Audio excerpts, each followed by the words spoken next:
신바람 사연 아파트. 오늘의 사연 시작하겠습니다. 안녕하세요. 버티고 버티면 좋은 날이 찾아오겠다 생각했는데 결국 이혼을 하게 되었습니다.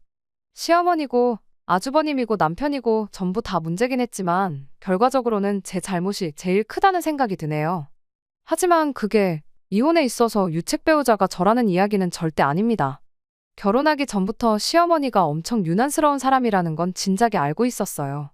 결혼 허락을 받으러 처음 인사를 드리러 갔을 때부터 시작되었고, 결혼하고 나서도 시어머니하고는 절대 잘 지낼 수 없다는 확신까지 있었거든요.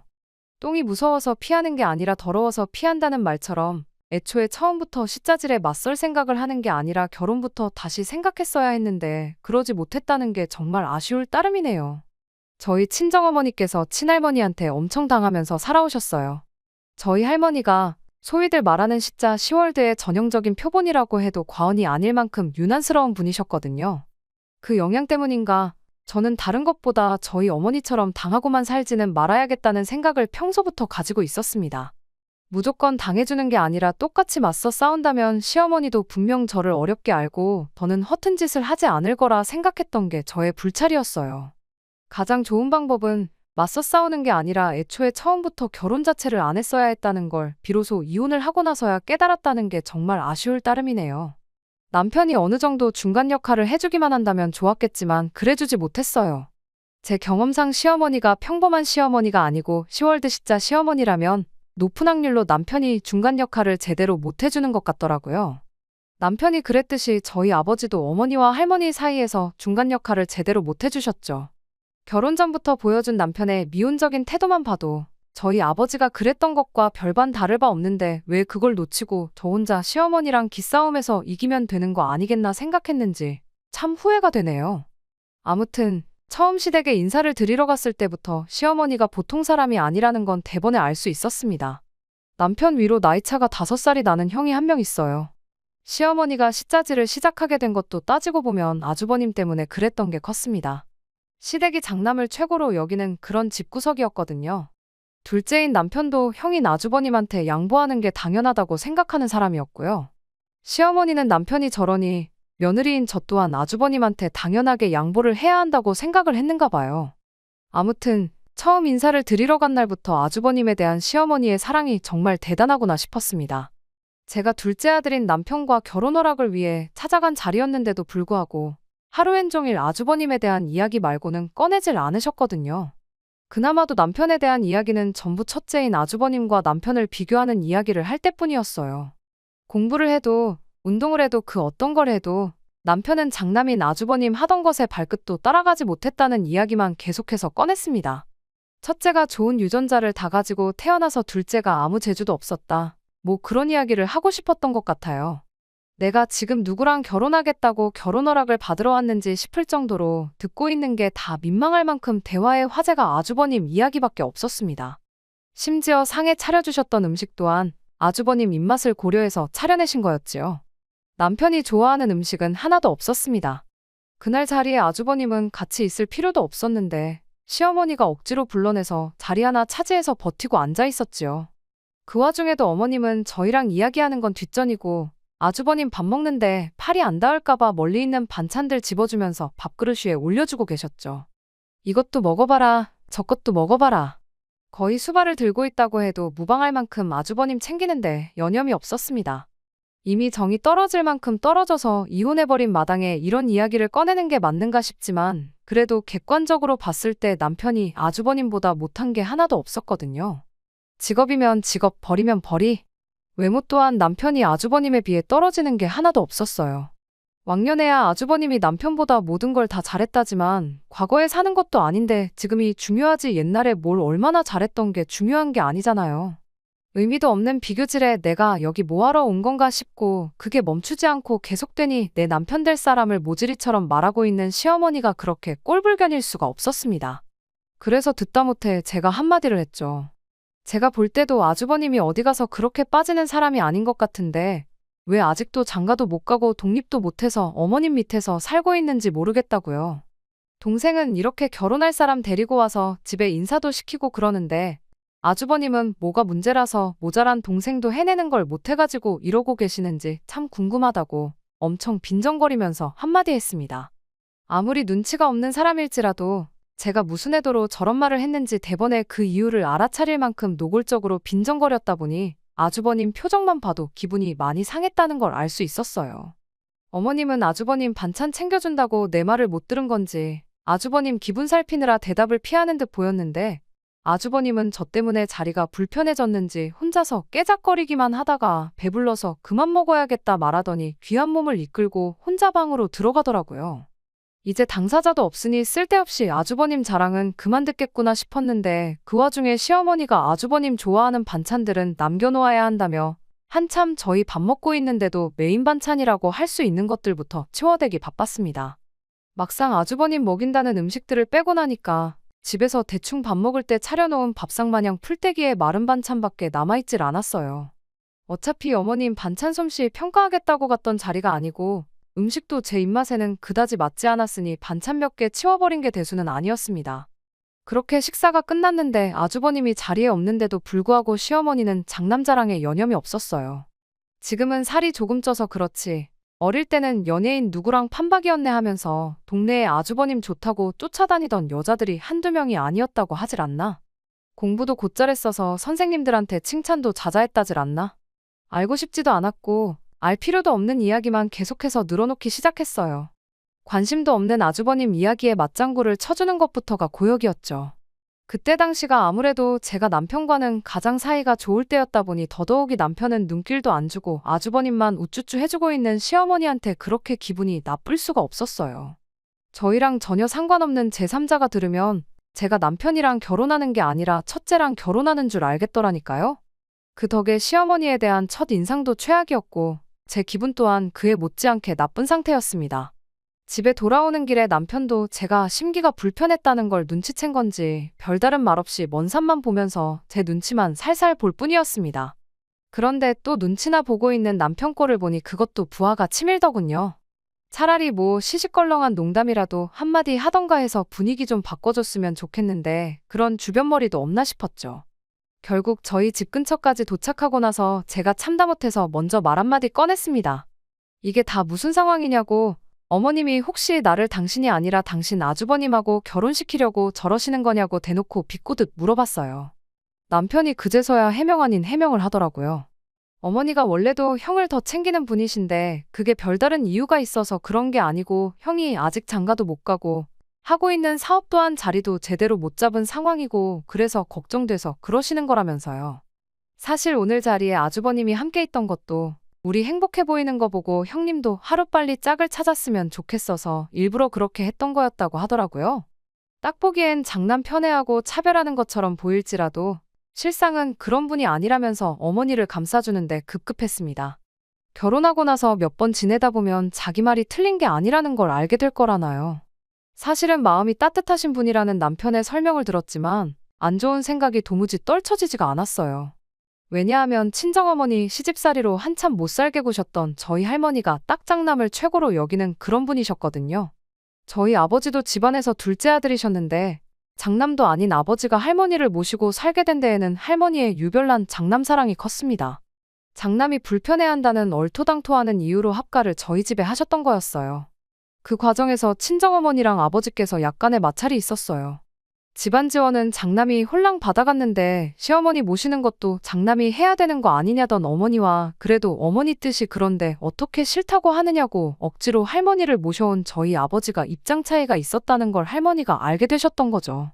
그러면서 친정어머니를 향한 할머니의 혹독한 시집살이가 시작되었던 거고요.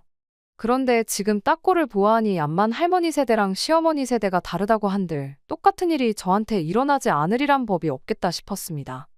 하지만 남편은 절대로 시어머니를 모시고 살 일은 없을 테니 걱정 말라고 확실하게 못을 박았어요. 제 앞에서 그렇게 확신에 차서 말하던 것처럼 어머님 앞에서도 한마디 할 줄 아는 사람이었으면 참 좋겠다 싶었습니다. 아무튼 남편이 어머님 모시고 살 일은 죽어도 없다고 너무 확신에 차서 말을 했다 보니 저도 믿는 것 말고는 할 수 있는 게 아무것도 없었어요.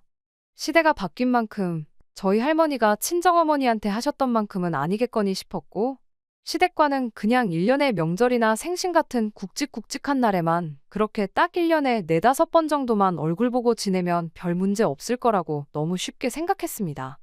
아무튼 그렇게 저희는 본격적으로 결혼 준비를 시작하게 되었습니다. 상견례까지 다 끝난 상황이었는데 결혼식 날짜를 잡는데 시댁이랑 저희 집이랑 의견 충돌이 조금 있었어요. 당시 코로나가 한참이던 때라 하객 수가 100명이 넘으면 안 되는 상황이었거든요.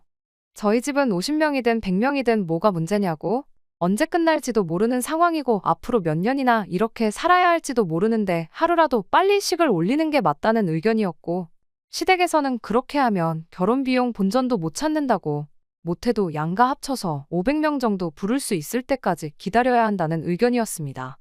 알고 보니 시댁에서 저희한테 2천 정도 지원해주겠다던 돈이 있었는데 축의금 들어올 걸 감안해서 주기로 했던 거였어요.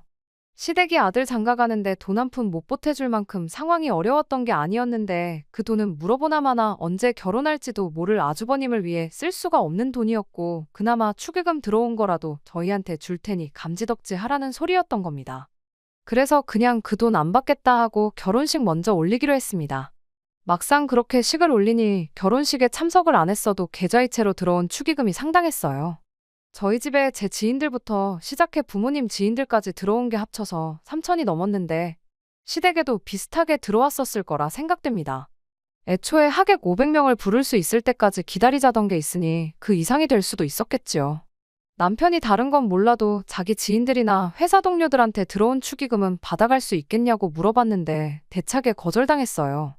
아주버님 사업하는데 지원해줄 돈이니까 탐내지 말라면서 딱 잘라 거절했다대요. 저희가 안 받겠다고 했던 거니 딱히 할 말은 없었지만 그래도 자기 앞으로 들어온 축의금까지 전부 다 형한테 주겠다고 하는 시어머니한테 남편 또한 많이 실망한 듯 보였습니다. 결혼하고 처음 몇 달간은 정말 가야 할 일이 아닌 이상 시댁 근처에는 찾아가지도 않았어요. 제가 결혼 전에 생각했던 대로 시댁과 어느 정도 거리를 두고 지내니 남편과 저희 사이는 더할 나위 없이 좋았습니다. 그때까지만 해도 시댁 때문에 저희가 이혼을 하게 될 것이라고는 생각조차 하지 못했지요. 코로나가 끝날 기미를 보이지 않고 저희 회사에서 확진자가 속출하기 시작하면서 몇몇 부서가 재택근무를 하게 되었습니다. 거기에는 저도 포함이 되어 있었고요. 재택근무 해보신 분들은 아시겠지만 집이라고 해서 일이 더 편하고 그런 것만은 아니었어요. 집에서 일하는 만큼 출퇴근하는데 고생할 필요가 없어진 것 정도 말고는 일하는 건 똑같았으니까요. 그런데 시어머니는 제가 집에서 일하게 된 걸 가지고 제가 무슨 실직이라도 한 것처럼 받아들이셨나 보더라고요. 하루는 저한테 전화가 오더니 너 그렇게 집에만 있을 거면 차라리 나가서 우리 아들 일이나 도와주라는 말을 꺼내왔어요. 제가 재택근무를 하는 거지 회사에서 잘린 게 아니다. 집에서 노는 게 아니라 일을 하고 있는 거다. 아무리 설명을 해도 시어머니는 제 말을 들을 생각이 없어 보였습니다. 집에서 일하나 아주버님 업장에 가서 일하나 뭐가 다르냐고요. 거기 가면 책상도 있고 컴퓨터도 있고 다 있는데 못할 게 뭐가 있냐는데 어이가 없더라고요. 제가 해야 할 일이 있는데 아주버님 일을 어떻게 도와주겠냐. 그렇게 했다가 저 회사에서 잘리거든 어머님이 책임지실 거냐고 따졌더니 회사에서 너한테 사무실 나오지 말고 집에서 일하라고 한 게 이미 잘린 거나 마찬가지 아니냐입니다. 사무실 나와봐야 쓸모가 없으니 집에서 일하라고 한 거 아니겠냐고. 보아하니 조만간 잘릴 것 같은데 이참에 그냥 회사 그만두고 아주버님 일이나 도우라는 얼토당토 않는 소리를 하더라고요. 말도 안 되는 소리 계속 듣고 있기도 상대해주고 있기도 뭐해서 시어머니한테 한마디 했어요. 지금 저 아주버님 회사에 취직시켜주시는 거냐고. 그럼 지금 회사에서 받는 것보다 월급 더 잘 쳐주고 회사에서 해주는 만큼 복지를 약속해주면 당장 내일 회사에 사표 내고 아주버님 하는 일을 돕겠다고 했습니다. 그랬더니 월급은 무슨 월급이냐고. 가족 좋은 게 뭐냐. 가족끼리 서로 잘 되게 도와주는 거지. 시작도 하기 전에 돈부터 뜯어낼 생각을 하고 있냐면서 짜증을 내더라고요. 모르긴 몰라도 월급을 주기는커녕 그냥 땡전 한 푼 안 주고 부려먹을 심산이었다는 걸 대번에 알 수 있었어요. 어머님은 가족끼리 서로 잘 되는 걸 바래서 남편 앞으로 들어온 축의금까지 전부 아주버님한테 퍼주신 거냐고. 애초에 가족들이 다 같이 잘 되는 게 아니라 아주버님만 잘 되기를 바라시는 것 같은데 저는 우리가 잘 되는 게 중요하지 아주버님이 잘 되건 말건 신경 안 쓴다고요. 어차피 지금 회사보다 더 쳐주면 아주버님 밑에서 일하겠다고 했던 것도 그냥 했던 소리라고. 지금 제가 받는 것보다 2배, 3배가 넘는 월급을 준다고 해도 아주버님 일을 도울 생각 없으니 자꾸 가서 도와주란 소리 좀 그만하시라고 했습니다. 얼마나 잘난 사업을 하는지는 모르겠는데 줄 능력이 없는 것도 알고 여지껏 자리도 못 잡아서 직원 하나 못 쓰고 아주버님 혼자 하고 있는 것만 봐도 가망이 없어 보인다고. 어머님이 진정 가족이 잘 되기를 바라시는 분이라면 되지도 않는 장남 사업에 둘째 아들 축의금까지 퍼다 주면서 진작에 문 닫을 사업 하루하루 더 연명시켜주는 게 아니라 아주버님 사업 이끌어갈 깜냥 없는 거 인정하시고 더 늦기 전에 어디 취직이라도 시키던지 기술이라도 가르치시라고 했어요. 이제 아주버님도 나이가 있는데 이력서에 적을 경력이라고는 되지도 않는 사업 붙들고 있다가 말아먹은 거 하나밖에 없지 않겠냐고. 어떤 회사에서 그런 사람을 뽑아서 쓰겠냐. 어머님이 사장이면 아주버님 뽑아서 쓰시겠냐 한마디 했더니 시어머니가 개거품을 무는 소리가 전화기 너머로까지 들리더라고요. 물론 며느리 입장에서 시어머니한테 저런 식으로 말을 한 게 잘한 일이라고 할 수는 없지만 말씀드렸다시피 저는 저희 어머니처럼 당하고만 살 생각은 추호도 없었고 따지고 보면 결혼 시작하자마자부터 저희들 돈을 아주버님한테 퍼준 전력이 있는 거나 마찬가지였으니 이번 기회에 시어머니한테 확실하게 저희가 아주버님 사업 관련해서 땡전 한 푼 내줄 생각 없다는 걸 확실하게 알려주고 선을 긋는 게 좋다고 생각했습니다. 어중간하게 좋게 넘어갔다간 이런 식으로 저까지 아주버님한테 퍼주는 게 당연한 사람처럼 되겠구나 싶었거든요. 물론 시어머니도 성격이 보통이 아니니 제 말을 듣고 가만히 계시지는 않았어요. 원래 아주버님 결혼하기 전에는 둘째인 남편 결혼시킬 생각이 없었는데 아주버님이 마음이 착해서 결혼하는 순서를 양보해준 것도 모르고 떠든다며. 며느리가 이딴 식으로 나올 줄 알았으면 애초에 결혼을 안 시켜줬을 거라 노발대발 하시더라고요. 결국 시어머니하고는 그날 할 말 못할 말 주거니 받거니 하면서 대판 싸우게 되었습니다. 덕분에 한동안 시댁하고는 그 어떤 연락도 없이 지내게 되었지요. 그래도 그전에는 시댁 행사에 무조건 참여했고 이따금씩 그냥도 찾아뵙고 했었는데 이렇게 관계가 엎어진 게 차라리 잘 되었구나 싶었어요. 남편은 시어머니랑 제가 크게 다퉜다는 이야기를 듣고 누구 편을 들어야 할지 몰라 심란해 보였지만 그때까지만 해도 저는 물론이고 남편을 위해서 좋은 결정을 내렸다는 걸 믿어 의심치 않았습니다. 앞으로 남편이 아주버님을 위해 더 이상 양보를 하게 될 일이 없게 된 거 아니냐 그런 생각이었거든요. 그렇게 한동안 시댁과 연락 없이 지내다가 작년 말에 시댁과 다시 연락을 하는 일이 생기게 되었어요. 남편이 저한테 먼저 이제 가족들과 풀 기회가 온 것 같다는 식으로 말을 꺼내왔거든요. 그간 남편이 저한테는 비밀로 하고 저 모르게 시댁과 긴밀하게 연락을 주고받고 있었나 봐요. 다툰 건 시어머니랑 저였고 남편은 제가 시어머니랑 다투는지도 모르고 있었던 상황이었으니 저한테 비밀로 하고 시댁과 연락을 주고받아왔던 게 기분 나쁘긴 했지만 그걸 무조건 잘못했다고 할 수는 없는 노릇이었습니다. 아무리 그래도 거의 1년 반이 넘는 시간 동안 교류 없이 지냈는데 뜬금없이 시댁과 다시 잘 지낼 수 있게 되었다는 게 무슨 뜻이냐고 물어봤어요. 암만 저 몰래 따로 연락을 주고받았다고 한들 아무런 계기도 없이 갑자기 풀자고 나오는 게 의심스러웠거든요. 솔직한 심정으로는 뭔가 저한테 바라는 게 있거나 다른 꿍꿍이 속이 있겠구나 싶었습니다. 그리고 그런 제 예상은 틀리지 않았어요. 갑자기 연락 없이 지내다가 풀자고 한 데에는 다 이유가 있었던 겁니다. 시어머니가 저희 집까지 찾아와 전해준 소식 자체는 정말 믿기 힘들 만큼 놀라운 소식이었어요. 은근 아주버님 사업이 결국 버티고 버티다 망하게 되었다는 이야기를 기대했는데 그게 아니라 그 아주버님이 결혼할 상대가 생겼다는 이야기였습니다. 그간 1년 반이라는 긴 시간이 흘렀지만 아주버님이 하는 사업이 1년 사이에 제대로 돌아갈 리는 없었습니다. 시어머니랑 투닥거리할 때 했던 말들이 그냥 나온 소리가 아니고 실제로 저희 결혼 이야기 오갈 때부터 한 달 한 달 월세는 어디서 나와서 내고 있나 궁금증이 생길 만큼 아주버님이 사업으로 내는 수입이 전무한 상태나 다름없었거든요. 그리고 그 상황을 반전시킬 만큼 아주버님이 사업 수완이 뛰어나다거나 능력이 있지도 않았어요. 사업이 똑바로 안 굴러가는 스트레스를 먹는 걸로 풀어서 살도 뒤룩뒤룩 쪄서 외모도 볼품없었는데 쥐뿔도 없는 아주버님의 어디 뭐를 보고 결혼을 하기로 결심을 했다는 건지. 얼굴도 못 본 사람이지만 아무리 집신도 짝이 있다는 이야기가 있지만 세상에 그 여자는 전생에 대체 무슨 죄를 지었길래 아주버님과 결혼을 할 생각을 갖게 되었는지 싶었습니다. 이제 장남도 가정을 꾸리고 살게 되었으니 이제 다시 한가족으로 화목하게 잘 지내보자. 뭐 그런 취지로 연락을 다시 해왔던 거라면 제가 묻고 따지고 할 것도 없이 그간 악감정은 잊고 잘 지내보자고 나왔을 텐데 실은 시어머니가 아주버님의 결혼 소식만 전해주러 온 게 아니고 제 예상대로 다른 이유가 있었던 게 문제였어요. 저 혼자 생각하기를 아주버님이 결혼하니까 뭐 축의금 주는 셈 치고 신혼집에 냉장고 온도를 생각했는데 시어머니가 저희한테 원하는 건 그 정도 수준이 아니었습니다. 대뜸 저희한테 꺼낸 소리가 아주버님을 위해 집을 좀 비워줄 수 있냐는 소리였거든요. 생각지도 못한 질문에 제가 혹시 뭘 잘못 들은 건가 싶어서 시어머니한테 한 번 더 물어봤는데 애석하게도 제가 잘못 들은 게 아니라 제대로 들은 거였어요. 그 긴 시간 동안 연락 없이 지내다가 다시 잘 지내보자고 찾아와서 꺼낸다는 소리가 고작 그거냐고. 어머님이나 아주버님이 저희가 집을 장만하는데 땡전 한 푼 보태준 거나 있으시냐. 왜 갑자기 찾아와서 집을 비우라 마라 하시는 거냐 대번에 따져 물었습니다. 시어머니는 저한테 저 급한 성질머리는 여전히 못 고쳤다면서 한국말은 끝까지 들어봐야 하는 거 모르냐 한마디를 하고는 자초지종을 늘어놓기 시작했습니다. 난데없이 집을 비워달라고 하는 이유가 뭔가 했더니 아주버님 결혼하고 직접적인 연관이 있기는 했어요. 그 여자한테 어떤 걸 보여주고 무슨 사탕 빨림을 했길래 넘어갔는지는 모르겠는데 그쪽에선 아주버님을 아주 잘 나가는 사업가로 알고 있었나 보더라고요.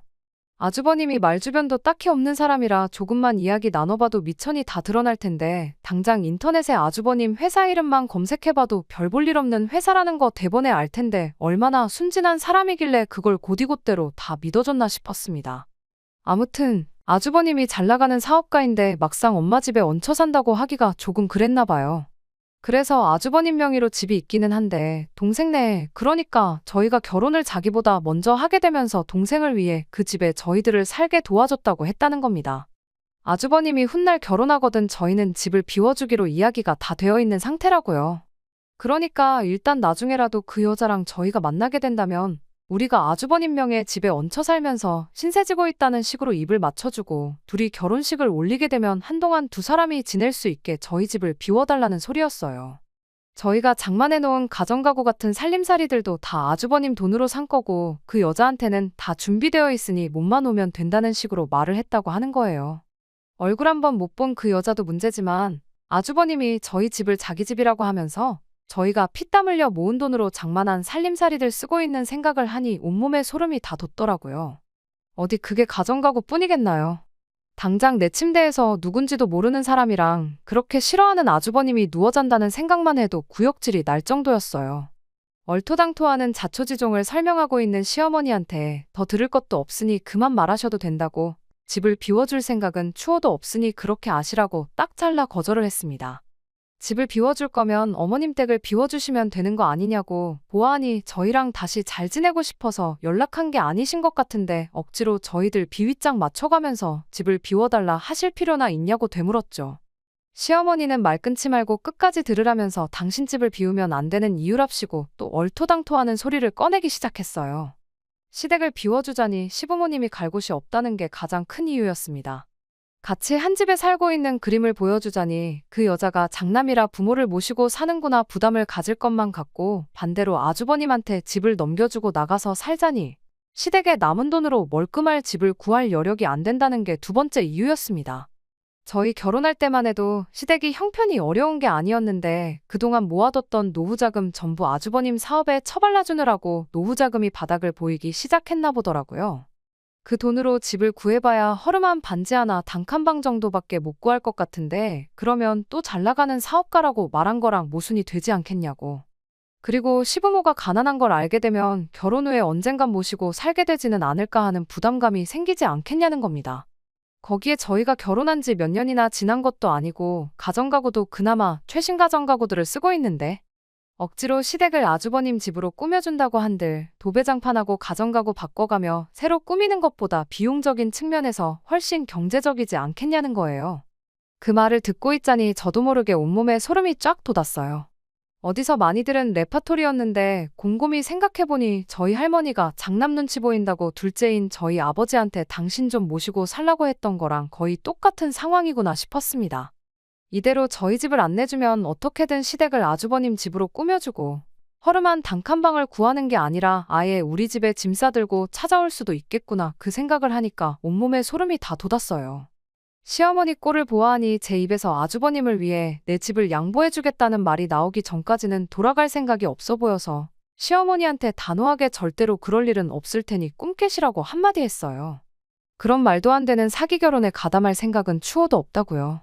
어차피 그 여자도 사기 결혼 당했다는 거 눈치채는 건 시간 문제일 텐데 그렇게 장가 보내봐야 결혼하자마자 이혼남 만드는 거랑 뭐가 다르겠냐고 단호하게 시어머니 제안을 거절했어요. 시어머니는 불만 가득한 얼굴로 괜히 시간 낭비했다며 결국 집으로 돌아갔습니다. 다른 것보다 남편이 원망스러웠어요. 아무리 부모 자식 간이라지만 시어머니한테 안 된다고 딱 잘라 거절하는 게 제가 아니라 남편이었으면 일이 더 쉬웠을 텐데.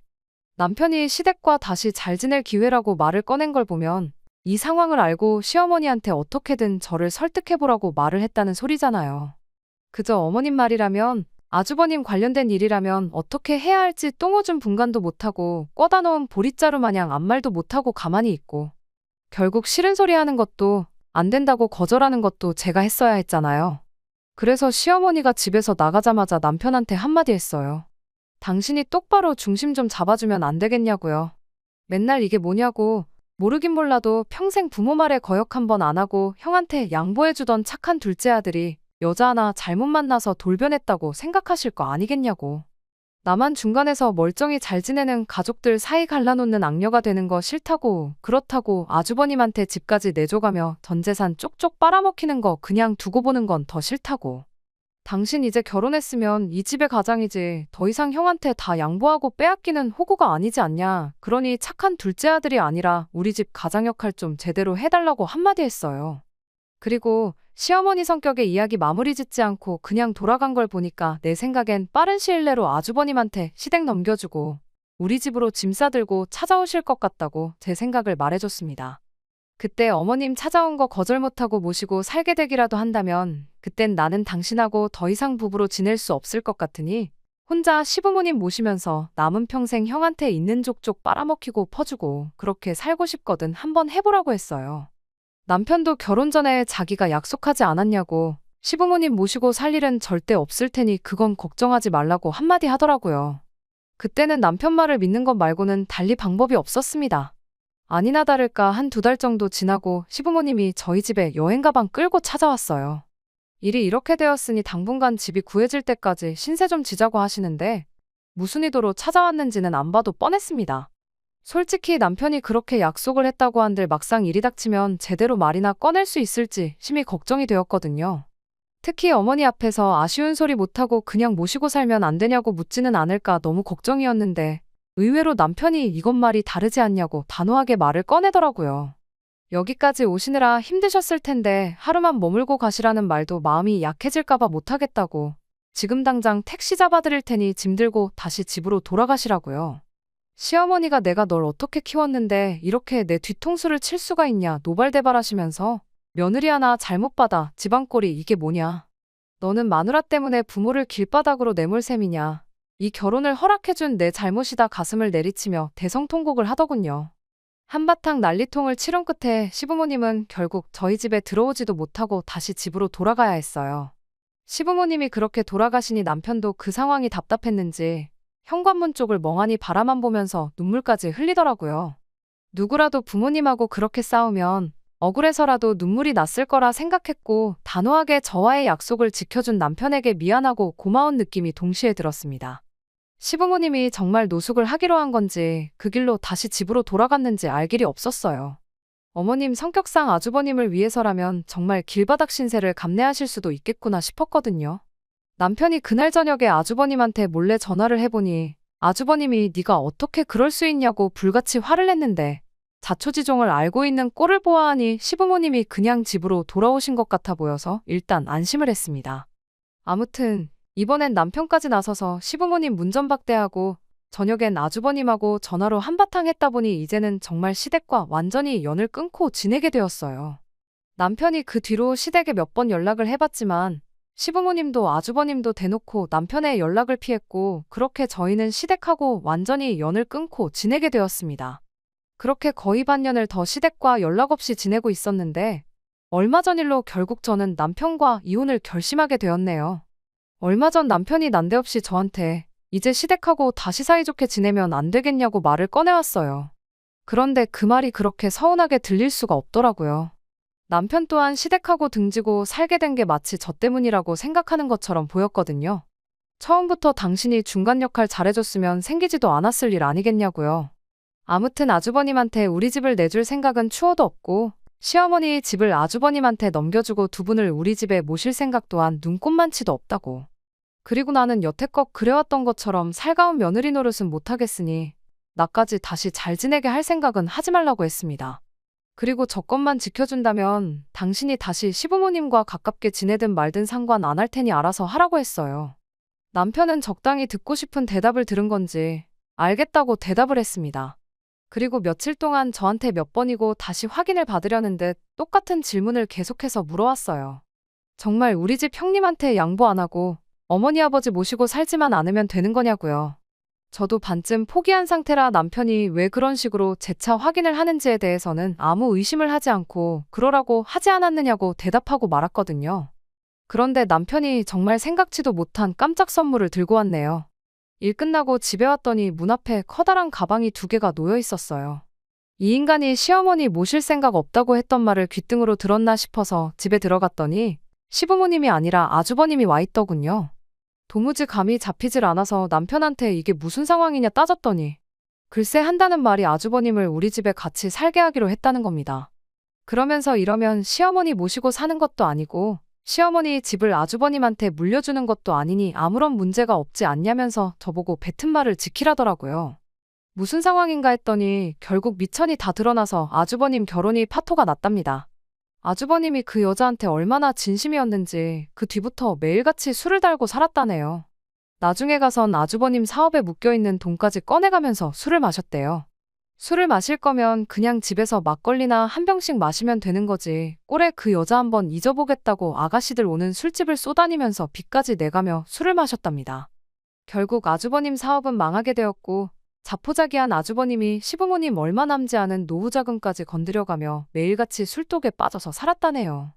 그렇게 귀한 장남이었는데 시부모님도 저런 아주버님이 감당이 안 된 건지 급기야는 아주버님과 더 이상 같이 살 수가 없다고 나왔던 겁니다. 그 과정에서 남편이 저한테 시부모님과 다시 잘 지내자고 설득을 했던 거였고 거기서 제가 시부모님만 안 모시고 살면 문제없다고 한 소리를 가지고 아주버님이 우리 집에 들어와 살기로 하면 제가 아무 말도 안 하고 넘어갈 거라고 생각을 했던 겁니다. 여기까지 버티고 살았으니까 제가 무슨 일이 있어도 자기랑 이혼하지 않을 거라는 확신이라도 있었던 걸까요? 지금 나랑 말장난하자는 것도 아니고 이게 뭐 하는 짓이냐 따졌음에도 남편은 끝까지 가족을 위해서 호구로 살겠다는 그 고집을 꺾지 않았습니다. 이혼 이야기에도 눈 하나 꿈쩍 안 하고 버팅기길래 나까지 호구로 살 생각은 없으니 그렇게 남은 인생 평생 너한테 도움도 안 될 아주버님을 위해 살라마라고 그대로 짐 싸들고 저는 친정으로 향했고요. 현재는 숙려기간 중입니다. 다음 주면 이 지긋지긋한 결혼 생활의 종지부를 찍게 되네요. 남편이 스스로 호구의 삶을 살겠다고 자처한 상황이다 보니 소송까지 갈 필요는 없어서 이혼 절차 자체는 수월하게 넘어간 편이었어요. 위자료 얼마 받자고 소송까지 가는 것보다 시간 낭비 없이 깔끔하게 끝내는 게 더 낫겠다 싶어서 협의 이혼으로 진행했고요.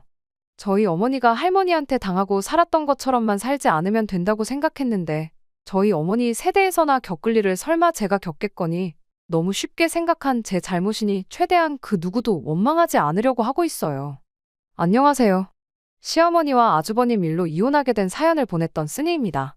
그냥 근황을 전해드리고자 이렇게 다시 여길 찾게 되었습니다. 숙려기간도 끝나고 이혼 신고도 다 끝난 상황이에요.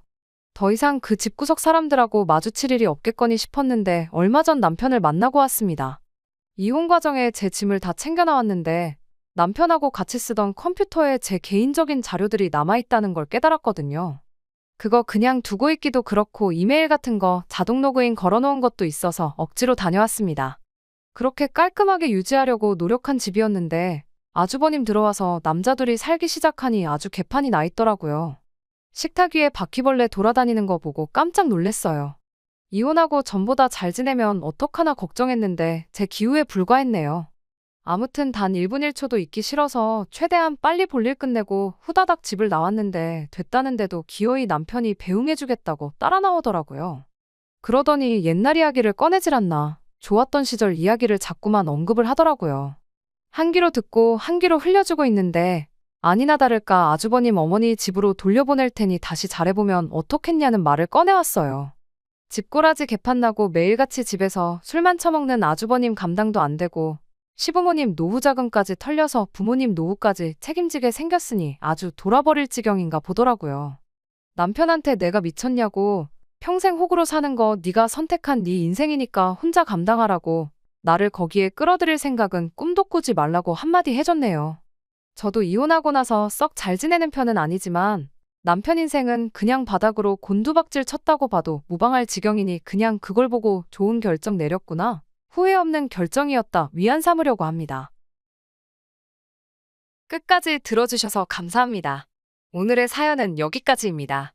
구독과 좋아요, 알람 설정 부탁드리고 더 좋은 사연으로 다시 찾아뵙겠습니다. 감사합니다.